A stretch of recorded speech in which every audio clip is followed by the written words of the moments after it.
The streaming is not working. I don't care how they can cut their way on direct to consumer with Disney Plus to some temporary short-term profits. I don't know how this is sustained long-term if they continue to make the Marvel and Star Wars stuff and dump it on there that they do permanently.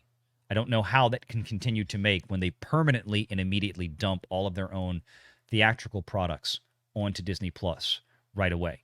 That's going to be the other trick. Hey, we're showing you profit, but what did we talk about earlier in the show, Pro? What's coming out on the big screen this year from Disney? Not much. Not much.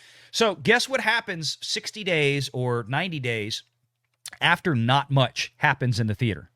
They're going to drop it on Disney Plus. But instead of like last year, where we had, 7 major Disney titles, or 6? What do we have? We had Ant-Man and the Wasp, Quantumania. Then we had Little Mermaid. Guardians of the Galaxy Volume 3, Little Guardians Mermaid. 3, Indiana Jones, The Dial of Destiny. Elemental, Haunted Mansion, Marvels. 7 big ones. I'm not talking about like Fox and other stuff. Just core Disney stuff. 7. What is Disney Plus paying itself to acquire 7 titles like that? A lot of money, right? They got to move money on a balance sheet somewhere, and that's what shows up as losses for Disney Plus again. Because they're not licensing it out. Netflix would pay more, probably. So Valiant, how I've talked about how 2025... Nothing's going to hit Disney Plus from theaters this year. 3 things. That's good. Yes. So that's how they're going to show profit. They're not going to be advertising any theatrical moves onto Disney Plus, or significantly fewer. You know how I've said that 2024 is going to be probably the worst Disney box office in modern history. Okay, you got to go back a long time to find a worse year. Let me just tell you what's coming in 2025, because people need to understand when we talk about the long game for Nelson Peltz and for Jay Rasulo and Ike Perlmutter and apparently Elon Musk. 2025 doesn't get better. This is where the company is, okay?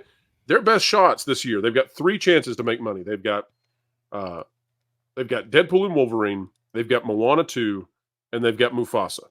Okay? That's their best 3 they've got. I'm seriously questioning if Moana 2 makes it. I'm worried they're going to destroy that franchise for the sake of rushing something out. I mean, seriously rushing it. Oh, I can't even imagine how you make a film in 6 months. Those take 3 years. Anyway, here's the slate for 2025. You all out there in the audience, listen in and see if you think it gets better. Ready? 2025 movies from Disney: Captain America: Brave New World. Yay! Snow White. Yay! Thunderbolts. What is that? It's a Marvel something or another. Oh, the Harrison Helio thing. Right now, supposedly, live action Moana, it's not going to make 2025. Fantastic Four, allegedly, again, I doubt that makes 2025. I don't see how. And, okay, here's one that actually will. Okay, there's 2 that will actually do well in 2025. Zootopia 2, Avatar 3. But we have to wait all the way. So think about it this way. Deadpool and Wolverine probably will do well. Moana 2 will probably do well, but may destroy the franchise if it's a bad movie and people feel like they got ripped off. Mufasa will play well internationally, i.e. China. You got to go all the way, though, until holiday 2025 to get a solid Disney movie again, because it's going to take that long to get to Zootopia 2 and Avatar 3. This is a company that is on the ropes, majorly. Which Avatar, of course, is not even really Disney. Exactly. So the stuff that people care about is not being made by this company. Deadpool and Wolverine, the writers are out there bragging that they did it the opposite way as what Marvel told them to, and that's why it's going to be good. I seriously wonder if the cost of Avatar is more than what Disney's actually getting back. And let me back up and explain that. James Cameron owns the franchise. Lightstorm Entertainment, they do all that. Disney may have like a co-financing deal, but it's not their movie. It's James Cameron's movie. Well, they'll never say that in an earnings call. No, but here's the thing: as I thought about, I asked this question when Avatar 2 came out. Originally, those movies were supposed to be distributed post-theatrical. Guess where? HBO and HBO Max. That's who had the deal with Fox for the streaming rights with Cameron and Avatar. Okay? Avatar wound up on Disney Plus. That did not happen for free. Correct. Disney had to cut a check to Cameron for that, and somehow pay out Warner Brothers had a contract. That's our movie. Disney was like, well, we want to put it on Disney Plus. Warner Brothers isn't going to go, oh, okay, well, let's just share it. No. It's like, right. Money exchanged hands somewhere, somewhere. Somebody's writing a check.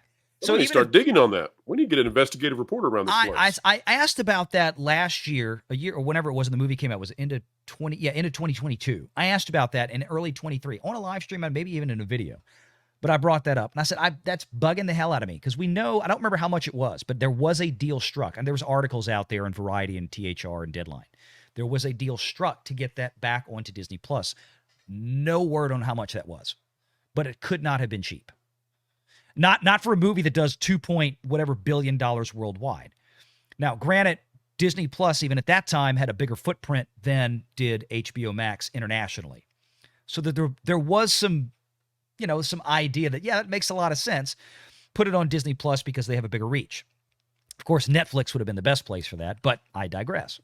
But there would have been a cost that would have come with that.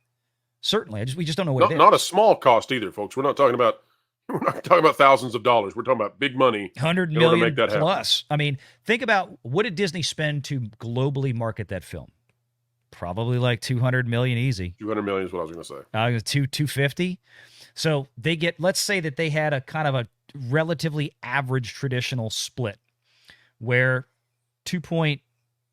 just make the numbers easy. Say it was $2 billion at the global box office. I know there was a chunk of China in there. That was one of the bigger movies I think that China had from an American studio. China, I'm telling you now, Chinese audiences are really drawn to semi-photorealistic CGI. Those films, they're really drawn to them. But I mean, you think about this. Let's say that about 1 to 1.1 million, let's just say 1 billion made it back to Disney distribution after all the theaters around the world took their cut. I think we looked at that before, and we calculated it was something like 950. I did a video on it, I'm pretty sure. I just can't remember what it is right now off the top of my head, but it's about $1 billion. You're supposed to remember every detail from all of the 500 movies we do this with. Come on, I know. Get on your game, man. Get on your game. $1 billion. So let's say Disney got back out of that billion. Let's say Disney recouped 300 of that, about 30%. So out of the $2.3 billion box office, Disney might have retained. Wait a minute. I see where you're going. You saying that that $300 million got a lot smaller when they started trying to get it on the Disney Plus? Let's say that, for example, if Disney let's say Disney did spend $200 million on the global marketing for that, because that would have been their responsibility as the film's distributor, just as it would have been Fox's, who Disney spent $72 billion to buy, right? So that contract transferred to Disney in the sale. Disney would have been we're going to market this. And it's good for Disney. I mean, they have an Avatar land in the Animal Kingdom. It's a great fit. Speculation. What do you want to bet it didn't come out of the Disney Plus ledger? Because that would have really made a dent. Well, it would have had to have. They put it on Disney Plus. Maybe. Well, unless they're trying to finagle some, but I don't know where else they would have taken it. My point is that if they spent $200 million to market Avatar into global theaters, and let's say Disney had to spend Disney just spent $75 million to get Taylor Swift the Eras Tour. The hell do you think they had to spend to get a $2.3 billion Avatar film? Did we ever get a full duration of that? Is it infinitum, or is it capped off? You mean how long they have the Taylor Swift show? That it's allowed to be on Disney Plus. I have not seen. I don't think I've seen an end date. I can't imagine it's more than a year. That's what I was thinking. I think it terms out. Oh yeah. Usually there's pay windows for this. I mean, like I said, if Disney had bought it permanently to forever be on Disney Plus, they would have paid a lot more than $75 million, I would think. Now, I mean, for Taylor Swift, I mean that tour has done $1 billion something in ticket sales for that tour in live concerts alone. Think of the album sales, the music, the merchandise, everything. That thing's massive. But look at Avatar. Avatar was 2-point-something billion. What if Disney had to pay itself? I mean, hey, it's going to permanently, it's not going anywhere. It's going to be on Disney Plus now. Isn't it there forever? I don't know if it's on HBO Max forever, But Disney had to pay at least what they paid Taylor Swift for that. I promise you, it was $75 million. So I don't know how much money Disney really made off of Avatar when you start thinking about how much it would have cost to actually market that film, and then what they would have had to pay to get it onto streaming. Because again, it's not like Marvel, it's not like Star Wars. That's James Cameron's movie. That's his property. That's Lightstorm's property. So it'd be like paying Legendary to make Godzilla versus Kong or Dune or something like this. There's a different relationship there, you know? Make sure you're subscribed to Valiant Renegade and join us every Sunday at 6 p.m. Eastern for the live show.